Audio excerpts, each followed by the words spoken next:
Hello my fabulous scrappy friends, it is Jess here from the Scrappy Sisters and thank you for joining me for a Kitaholic Kits design team layout.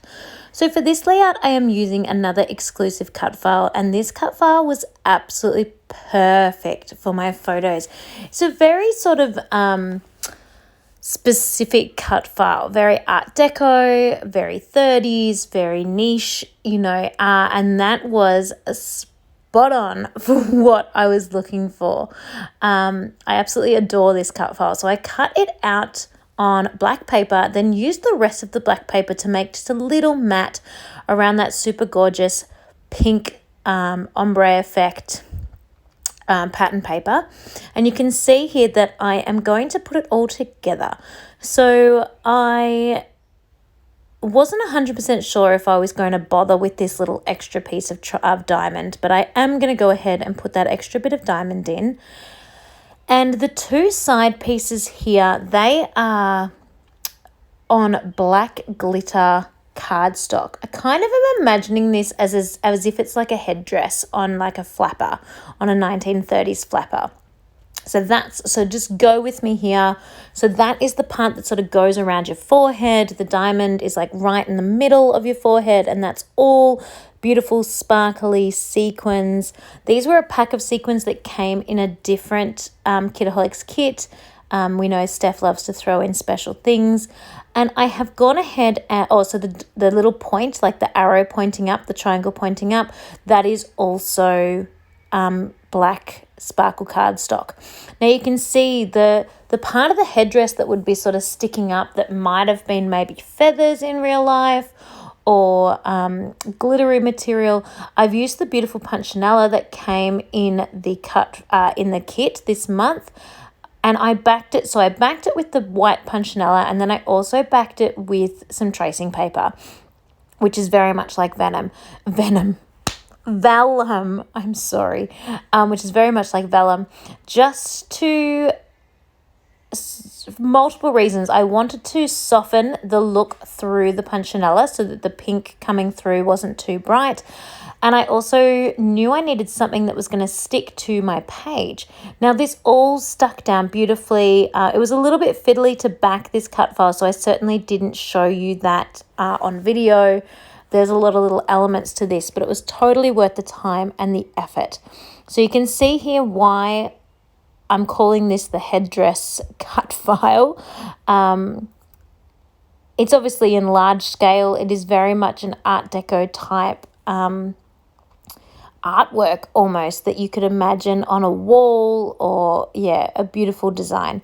So the reason why this worked perfectly for me is because these are the 3 photos that I'm working with today, and these photos were taken at one of my beautiful girlfriend's birthday parties where she turned 30 and she had a dirty 30 or a flirty 30 party for her birthday. Now 30s is definitely right up my alley. I'm a massive 30s fan. I sing in a jazz band, so I definitely this speaks my language. So I had a lot of fun dressing up. Everything was just from my stage cupboard and I loved it. So I definitely had been holding on to these photos for just the right way to embellish this page, and I am so pleased with how this came together. I really cannot get over how fun this layout is. So I'm making 2 little clusters here with the floral pieces. And just adding a few little bits and bobs. I really love these floral bits that came from the Pink Fresh Studio. I just love me some florals and it's so versatile. These Pink Fresh Studio florals are all quite different. There's sort of matching ones, but then there's black and white ones and then there's coloured ones, and I really love that. So I'm just adding this little guy onto this corner here.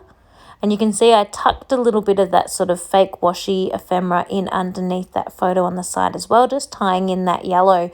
Now that I've introduced some yellow to the page with the floral, I definitely needed to make sure it was on purpose. So you can see I've got 2 bits of floral happening now. I cut off the Vicky Bouton thicker sheet, some of those special things like the gold love heart and some of the coloured little spots. And I also pulled a few pearls from my stash because I feel like pearls are very on trend with the theme of this layout. Now I'm going to work on my cluster on the other side. Now this one is a little pink floral, which is beautiful. But of course, because of that, I need to make sure I do have a little bit of yellow added in over on that side, because that is really important to make sure I've got 3 bits of yellow to really tie that yellow together and to make it be there on purpose.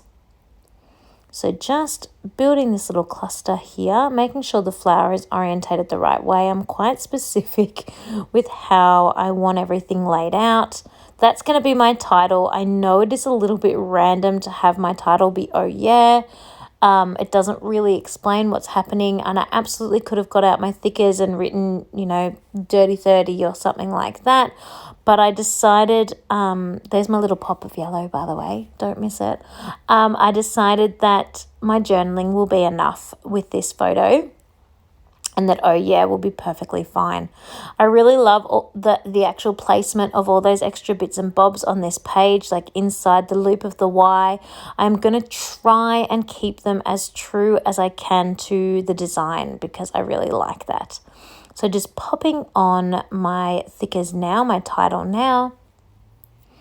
And I'm absolutely going to use all of the things that you see there on that thickers page. I absolutely love when thickers are stuck to clear acetate. I love cutting it out.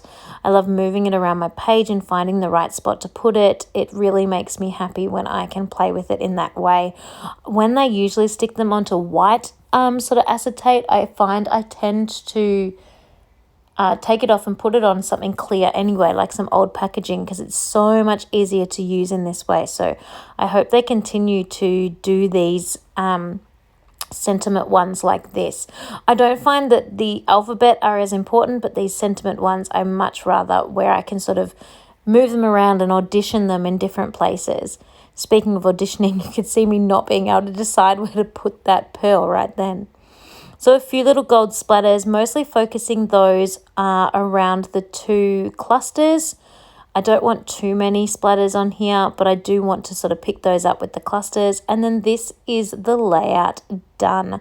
I'm so happy with how this came together. That cut file was just a perfect match for these beautiful photos. Thank you so much for watching. I hope you have enjoyed this layout, and I cannot wait to see you all again next time. Thanks everyone. Have a wonderful, happy, scrappy week.